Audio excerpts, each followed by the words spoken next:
What do they do in between purchases is very critical to know. This is where you start to get into the deep understanding of what kind of prizes might relate back to them as a person or a smaller group of persons. Are they sports lovers? Do they love just sitting and watching TV? Do they hit the wilderness? Are they eco-friendly? Are they a traveler or are they a backyarder? They spend all their time at their pool. Are they a book reader? Are they an adventurer? Are they completely relaxed or are they extremely active? All of these things gives you insight not only into the types of prizing you can offer in a promotion, but the types of partnerships that make most sense from a marketing perspective to attach to. It can allow you to speak directly to a small consumer set and increase the purchase frequency they have with your brand just by being more relevant with your messaging, your marketing, and the offers that you make to that consumer. Marketing entanglement strategy-based executions. When we start to talk about loyalty programs, they become very deep executions. When loyalty programs were originally planned, they typically meant buy my product, earn my points, over time I'm going to get to buy a reward. And that model, while it worked extremely well back years ago, today it's lost some of its value. No longer can brands afford to maintain the redemption model programs and pay the escalating costs of point collection. As those programs get more valuable and better for the consumer, it forces that brand to pay out more money in rewards, and eventually that becomes a very difficult financial commitment. Today, we look at how do we entangle marketing into the loyalty programs. So it's no longer just rewarding points for purchase. It's really attaching points to every marketing event you execute in order to acquire your consumer. So whether you're doing a direct mail, an FSI, an email blast, pushing people to your fan page on social networks like Facebook, or getting them to tweet about a new product launch you have, all of the things that drive a consumer to spend time with your brand, equate your brand with a positive relationship, and then purchase your brand are the types of things that we now want in our loyalty programs. Behavior-based loyalty programs have become the new mainstay to gain more of that desperate time that we need to get from our consumer so that we can tell them the true benefits of our product lines. When we can get a consumer to spend 11 to 12 minutes on your website because of a loyalty program, we've earned a huge percentage of their time spent online. This allows us to market your brand to them in a very clear and concise manner with that time frame. That increased engagement through those promotional spend mechanics, meaning not just giving them a catalog to use, but starting to let them enter into sweepstakes with varying pricing levels, allows us to understand what kinds of prizes make the most sense for this group of consumers who are engaged in my loyalty program.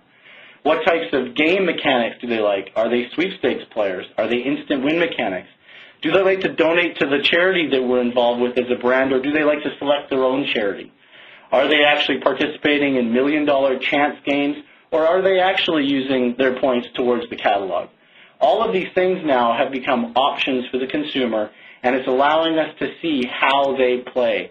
That becomes very critical when we're looking at how do we incent them to come back and participate by entering PIN codes or doing things to acquire points.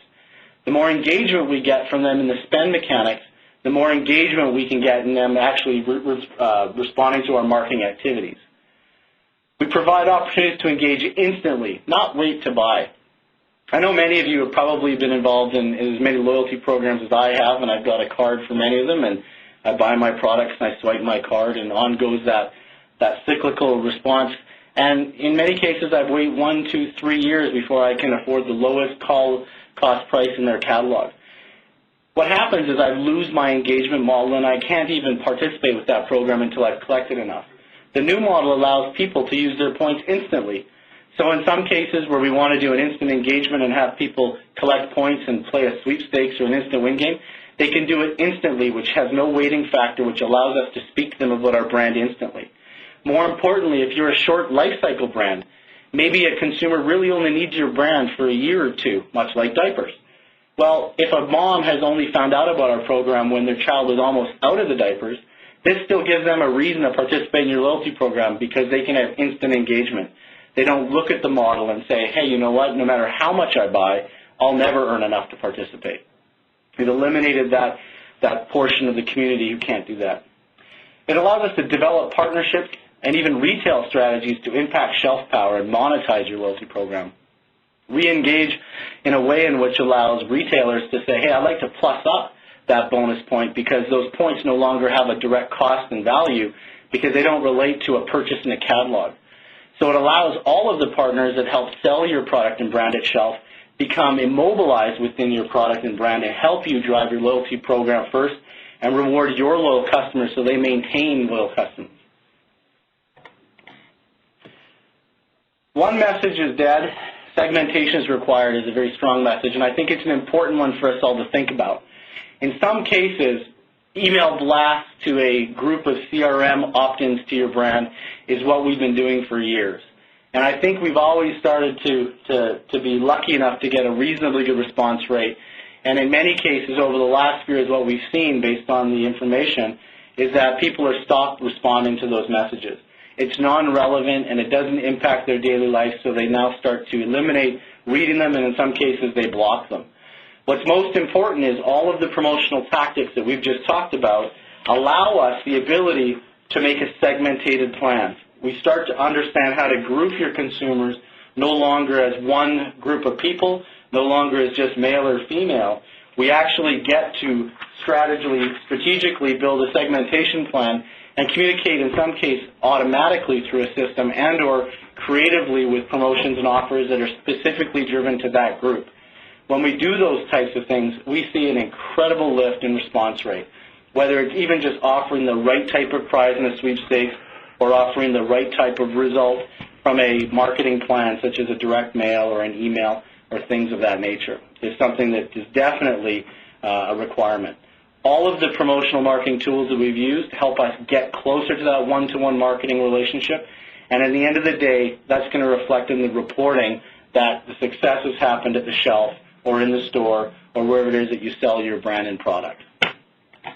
So that should give a very strong understanding that we should be thinking about reporting first, we should be thinking about the things we don't know about our consumers today, and planning how to use that information to create segmented plans, therefore allowing us to have a much more stronger understanding of our consumers' preferences and behaviors and allowing us to drive a much more clear, intelligent, focused promotion to get them to react at shelf. Thanks very much. Thanks, Kelly. That's a great level of detail on the thinking that has to go into an effective promotional campaign and effective ways of gathering data from your customers and potential customers. And judging by the results of our first poll, that's information that our audience is going to be making a lot of use of going forward. Speaking of polls, I believe we have another poll queued up, ready to roll. If we could move on to that. There's the results of the poll that flashed up that was up before that I didn't speak about, which is which communication technology is your customer most likely to respond to. And as you can see, email is the far and away winner with 52%.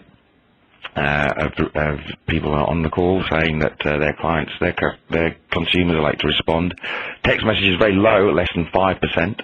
Electronic coupons at 14%. And it seems like a combination of the above is a very popular way of reaching out to consumers. And I think we have one more poll question, which should be popping up now. What information do you know about your consumers? Do you just have basic information, the first name, last name, and email address? Do you have that information plus some more, a phone number, an address, profession, or company?